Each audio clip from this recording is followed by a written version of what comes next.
The reason I want to give kind of a longer answer is because there's always a lot that goes into making progress, obviously. So the first couple things I'll say on this that you want to look at, aside from before I move into what I think the answer is going to be, is the prerequisite of, where's your recovery at and what's your exercise selection look like. So recovery, first and foremost, obviously the dumb but accurate version of training is that obviously training is the stimulus, and then there's a whole bunch of shit you could lump into recovery, from obviously nutrition, sleep, stress levels, all sorts of stuff. And obviously people always ask PEDs. Obviously if you're on PEDs, will improve for an individual their recovery as well too, massively. So I say make sure you're checking that first. I mean, it might seem obvious, but again, it's the reason that you're not progressing, that you're not looking at those obvious things. Like first and foremost, are you in a calorie surplus, or at least even? I mean, I don't think it's not impossible, but it's very hard unless you have good genetics and everything's on point with a whole lot of other stuff to actually make progress if you're in a slight deficit. It's not impossible, but a little bit harder to do it if you're kind of at, just kind of your maintenance calories. But the reality is if you're really trying to put on muscle, in my opinion, you should be in a surplus. It doesn't have to be 1,000 calorie a day surplus, but you should be in a surplus. So I look at surplus first. Where's your sleep at? I mean, like I said, I'm the first person to admit, like, I don't ever feel like my training at this point in time is the issue. I mean, it might sound, I don't know if that sounds like an ego or something, but it's just the reality of, again, for so long, my big thing that's always been a missing piece for me, again, because of my kids, I have 3 little kids, is always sleep. And it's funny when I just get a couple nights of sleep together. I mean, it's crazy how fast my body kind of changes and progresses. So anyway, it's obviously, the longer you're doing this, and so again, as you're watching this right now, odds are this is the longest you've ever been doing it. So things keep progressively and slowly changing over time, and so do the demands on your recovery, which means you need better and better recovery. So again, if you're one of those people who used to be able to get away with 4 to 6 hours of sleep, not going to happen anymore. If you're one of those people that could just kind of do whatever with your diet, at some point in time, it's not going to work. And just big stress stuff. Some people don't realize the obvious of, like, you had a relationship issue, you lost your job, who knows what. Don't expect everything to work the same, because stress is stress. So take a look at your recovery, everything that goes into there. Then take a look at exercise selection. Hopefully that's not a problem if you're using kind of the big things that I promote, for lack of a better word, on the site. Because I use the example too. If you have an exercise I hate, my favorite to pick on, but as accurate as a dumbbell lateral raise. If you haven't watched this a bunch of times, make sure you watch my videos on profiles and things like that and the nerd shit. But it's one of those things where the exercise really only matches what your body can do at one point. And so if you're it's really challenging here. If you do a weight that you can actually hold in that shortened position, that's the only time the challenge is appropriate. And that's it. It's for like 10 degrees. As soon as you get down here, it's really, really easy, because you're moving into muscle lengths where you're actually stronger and there's less and less torque. So basically, either only really challenging one point, or you do what most people do, is they do a weight they can actually tolerate here and then just kind of cheat and use shit in between. So one way or the other, there's a very small range of motion where you're actually challenging your muscle. In which case, if you're the one that's kind of swinging weight from the bottom, it's more of an athletic performance than a resistance training exercise. And if you're one of the people that's actually doing them strict to the top, your margin of where to progress, I mean, there's something to be said about range of motion. So if you have something that goes through 90 degrees range of motion or 10 degrees range of motion, and you're trying to progress that one little point, you don't have a whole lot of margin to do it. So really one of the big things is that look at the exercises that you're doing, look at how they're progressing, make sure that they're set up, because again, even an example for a big exercise, like a hack is a great exercise. Even if you just do a normal hack is a good exercise, because you're challenging yourself where you're in a stronger position. It just gets obviously lighter at the top. It's easier to progress a hack with bands set up properly than it is a normal hack, because there's just more opportunity. There's more range of motion being trained. So you have a higher percentage of opportunity basically to increase. So I look at that as well first, because again, it's one of those things, well, let's say hypothetically the example you're giving is just a hack.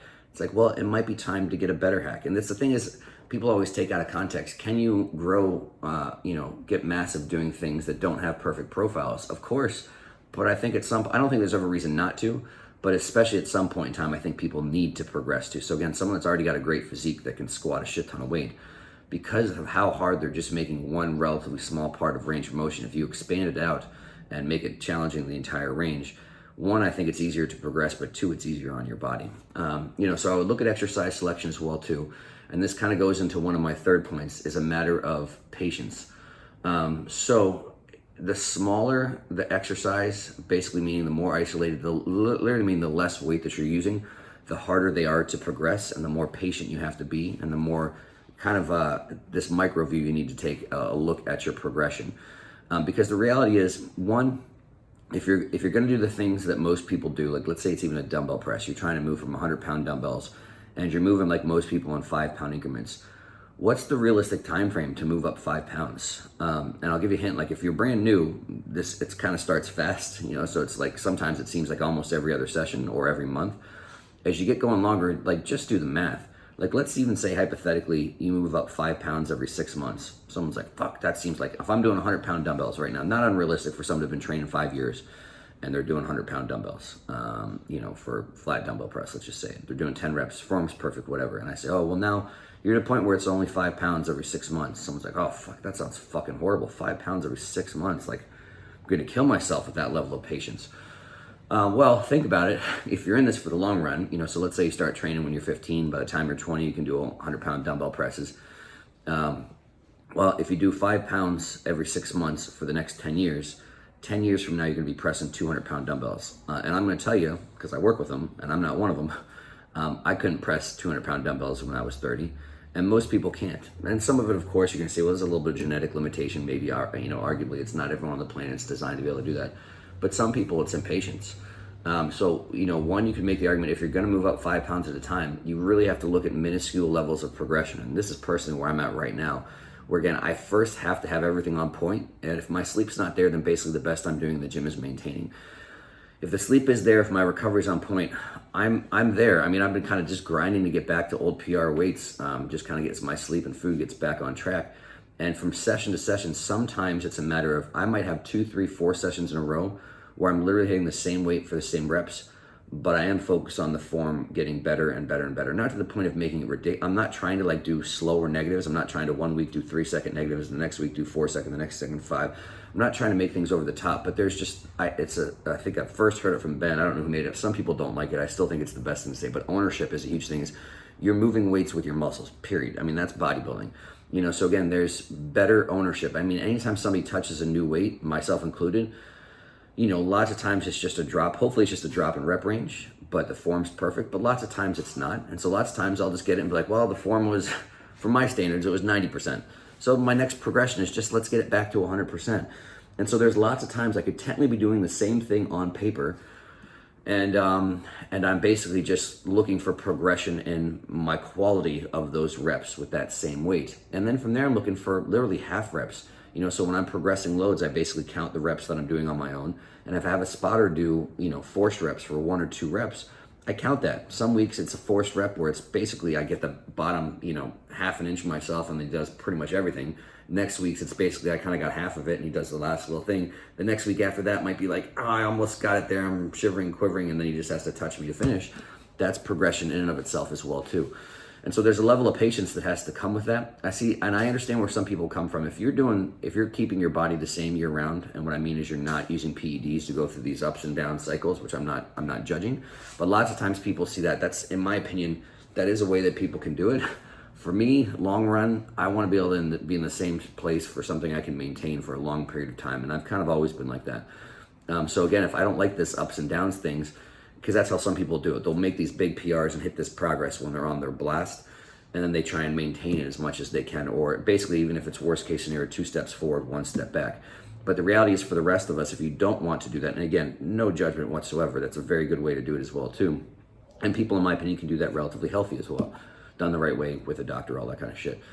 But if you're a normal person, then you just have to look for very small levels of progression. And then the other way to do it that people aren't willing to do is use micro progressions. So literally the easiest things to use, you guys have seen them, is use plate mates, use miniature little plates. Because again, that's where the thing is, it might seem tedious and maybe stupid, but it's the same thing sometimes, because making a 5-pound jump, especially on like a curl, percentage, it's a huge standpoint. It's why someone can go from like a 6 to 8 rep range to a 3 to 5 rep range. And then you're just trying to grind up into these rep ranges. And then increasing up, moving up 1 rep when you're at 5 reps is a huge percentage increase. Where if you're just taking the same weight and you literally had added a pound to it, it's not as big of a percentage that you're trying to increase, and it can be much more manageable to make progress that way. So that's the big thing. I want to address all that first, because some of it's impatience and some of it's not changing your tools. So again, it's like at some, because I've been there. If you haven't already, you're going to be there. You might be there and not know it. but you just can't do the same stuff. Everything always goes to a point of diminishing returns unless you make some massive change, life change. Like if you only ever slept 4 hours a night in your life and you go to 8, you might be able to put on 10, 20 pounds basically in a very short period of time. So it makes a massive change. It's the same as when people go on maybe PEDs for the first time. But for the rest of us, it's just you have to be patient and you have to track and use better tools. So again, that's the thing, is where if you're trying to still, like even from a dumbbell standpoint, even from going from 100 to 105, that's a relatively large jump. So if you're trying to do that in between, look at small progressions. And again, people still get caught up on this. It's not an exact thing, but if my rep range is 6 to 8, then basically I like to work to the top or slightly outside of that rep range. So as soon as I get to a really, really good 8, or if I have one day where I get a good 9, then I bump up the weight. And then you might be 5 or 6. If I'm one off of my rep range, I'll grind on it for a while. And if it's not happening, then I'll go back in the weight and start back over. So meaning if I jump up in weight and I go down to 5s the next week, and if it gives me 2 or 3 weeks till I can get to that bottom end, 6, if that's my goal, I'm not saying 6 is the number, I'm giving you an example, then I'll just stick with it and keep working up from there. But every time I think micro plates is a progression. And I'm getting to the point where I'm at least on bigger pressing movements, I'm trying to do 2.5s as a first jump. And then especially on curls. Like even if you're strong at curls, you're doing 50 pounds, going from 50 to 55, 10% jump from one week to the next is a big ass jump. So again, I think plate mates, magnetic plates, and just search plate mate, look for micro plates on any of that kind of stuff, and just figure out how you want to use them from there. And I think it's a very neglected thing. Maybe I'll do more videos about it because I have them in my gym. I've used them for at least a decade plus with clients. And again, I think for normal people, it's a must. And again, the only thing I think is the original perception of, oh man, that's tedious. But if you look at the math that I just gave you, 5 pounds every 6 months is tedious. I mean, 10 years, people might want to hit 10 years as the answer. But if you can do that and you're patient, you do it right. I mean, again, in my example I gave, pressing 200-pound dumbbells sounds pretty fucking good to me. I'll be patient for that. And 10 years, the reality, guys, is 10 years is not that long if you're meant to be. So to answer your question, hopefully I will look at all of those things first, because the reality is, if an exercise is a good exercise, where it lines up very well first and foremost, it's got good bracing, so it's not this big balancing act, and it's got a good profile, there's rarely a reason you shouldn't be able to continually make good progress on it. And again, if you're looking at measuring progress for the ways that I am I still making this micro progression week to week, even sometimes when the numbers don't change? But that being said, it's also not a huge deal, because again, for almost every single body part, I have a list of, if I like to do 2 or 3 exercises per body part, I probably have a list of anywhere from, I could say 6 to 8 at least great exercises. So there is something to be said for, there is no perfect exercise. So I would say after a few months of honest no progress, looking and making sure you're addressing all those things, I mean, I generally have a rotation of a couple exercises I move around with back and forth throughout the year. And I'll do that. I mean, I literally just had incline Smiths.